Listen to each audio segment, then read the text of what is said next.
G'day viewers, 11th of March, my name's George. Let's start our message of hope. Today's topic is one I haven't brought up before. Well, there's a particular way people look at the superannuation statement. Of course, you open it and look for the number which is the balance. I'm talking about the one you look in the paper. They come in a paper form and sometimes in a PDF. Yes, your eyes rest on it for perhaps 2 seconds and then move on. Of course, I'm generalizing here. You move on not because anything alarming has happened, simply because what exactly are you supposed to do with that number right now, right? Because for some of you, retirement is so decades away. The money is locked up, you cannot access it. The funds appear to be doing something reasonable with it, so it's probably fine for you, right? So that 2-second glance, well, yeah, I performed that same action consistently for maybe a year or two.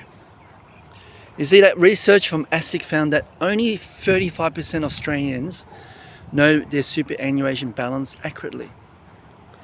Now this means roughly 2 out of 3 people are walking around with one of their largest financial assets they'll ever hold.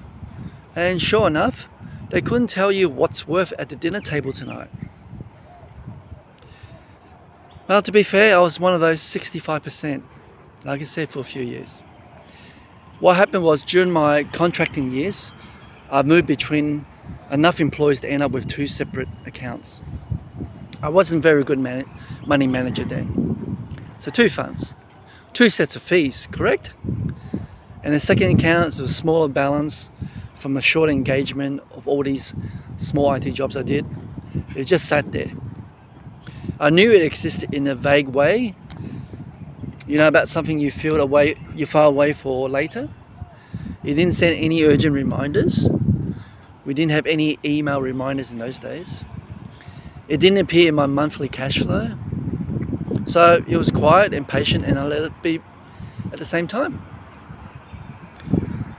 I guess here's what I want you to understand about what that quiet patience from a superannuation account actually costs. So, again, I'm generalizing. A typical Australian superannuation fund charges fees in 2 layers. First, there's the fixed annual account keeping fee. It's commonly somewhere in the range of 50 to 100 a year. You have to do the research, and this is regardless of your balance. Second, there's a percentage-based administration fee. So sometimes between 0.5%, even 0.85%. It might be even higher in your case. So that percentage is whatever you have sitting there. So imagine on a large, healthy account, those charges are barely visible. The fixed component is almost trivial against a substantial balance, and a percentage fee blends into the background, doesn't it? Alright, now picture a second account. It's got a modest balance. Let's pretend it's got $8,000, because it's entirely realistic for someone who moved jobs after short engagements. People doing exercise in the park this morning, you see. Now that account is paying its own fixed fee of roughly maybe $78 a year just to exist. Okay. Its own percentage fee on top of that. It's not growing towards anything meaningful. It's just treading water at best and losing ground at worst. Hello? Did you hear what I said? The account is paying for the privilege of being ignored. And here's what the second glance entirely missed. That $78 the second account lost this year isn't just $78. It's $78 that stopped compounding. Again, let's pretend at a modest 7% annual return, $78 left invested for 20 years becomes closer to $300 per year. Every year that duplicate account sits unattended, the cost isn't simply the fee. It's the growth the fee quietly consumed on the way out. Yeah. Now, stupid George, I didn't run those numbers at the time. I opened a statement, registered that something existed, and went back to whatever had felt more urgent. No, I was growing a young family then, so that was keeping my mind busy. Now, I'm not going to give you a precise dollar figure for what I lost to those duplicate fees because I generally don't remember, it was so long ago. But I know this, when I finally consolidate everything into one account, the embarrassment wasn't dramatic, it was quiet and specific. The fix had always been simple. Yeah, it was a phone call, and I had been lazily choosing 2 seconds of vague quarterly acknowledgement instead. Really lazy of me.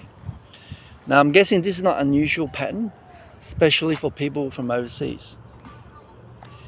People who move between engagements regularly, they're capable people, they're careful of money in most areas of their lives, but they had this particular blind spot in common. And the superannuation account from those previous employer was always going to be dealt with after the next project, after the move, after things settled down. There's one thing after another.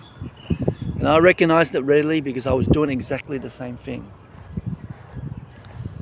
And I want to be fair about why, because I don't think it was simply carelessness. As you know, superannuation has no alarm attached to it. Every financial obligation eventually demands your attention loudly, doesn't it? Think about it. The mortgage has a due date. The insurance renewal arrives with a deadline. The credit card bill sits in your inbox, being uncomfortable until you act on it.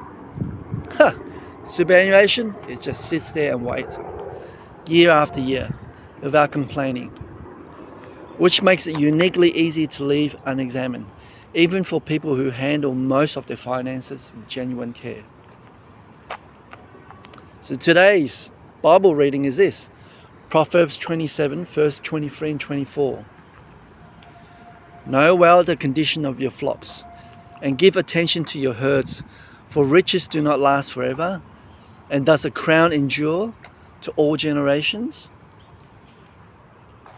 This is a wisdom proverb written to farmers. And it's addressed, and the man is addressing hasn't abandoned his flock. He hasn't gambled it away. He simply hasn't counted it lately. Maybe because last season everything was fine. Maybe because the paddock is far from the house and today has other demands. Maybe because there's been meaning to get to it. A lot of maybes. Just know well, give attention. These aren't passive instructions, they're active ones. And the reason the prophet insists on them is that line that follows. Riches do not last forever. I think not in the abstract, theological sense, but in the entirely practical sense that unexamined wealth drifts away. It erodes through fees and inefficiencies, through the accumulating cost of inattention, stretched across all those years. The flock nobody counted last autumn, it's smaller than it was. Not because everyone stole from it, no. Because nobody was watching. So the question the prophet puts to you is uncomfortable, isn't it? Not, are you a bad person? It's not, do you work hard? I think simply, do you actually know what you have? And I'll be the first to admit, I didn't pay much attention. Not with any real precision anyway. So like a lot of things on this channel, the stewardship dimension of that question deserves a moment. We understand in principle that everything we have belongs to God, correct? And we are managers, not owners. I keep hammering that through all my videos. We apply that to giving, we apply that to generosity and debt, and the question of whether we're coveting what belongs to someone else. We find out we are less quick to apply it to whether we're attentively managing what is already in our care. Not everybody, of course. So you can see the superannuation in your account right now, funded by years of honest work, it's quietly accumulating. That belongs to God too. Everything belongs to God. And the manager who opens the statement, who gives it 2 seconds and moves on, hasn't stolen from God. But he hasn't been a particularly faithful steward of what was entrusted to him either. That's a different kind of failure, a quiet one, more common one, and in my experience, far easier to justify to yourself than the dramatic ones.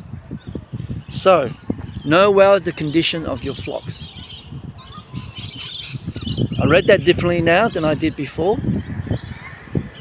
I hope you feel the same. Okay. Alright, if you change jobs more than once in your working life, there's a good chance a second account somewhere being quietly eroded by fees it doesn't need to be paying. Alright, the good news, the ATO's online service through the myGov can help you locate those super accounts you may have lost track of. And most funds can guide you through consolidation directly. So before acting, verify the current process and any tax implications to a qualified advisor. These details change and in specific matters. It really does. But the first step requires neither a plan nor an advisor.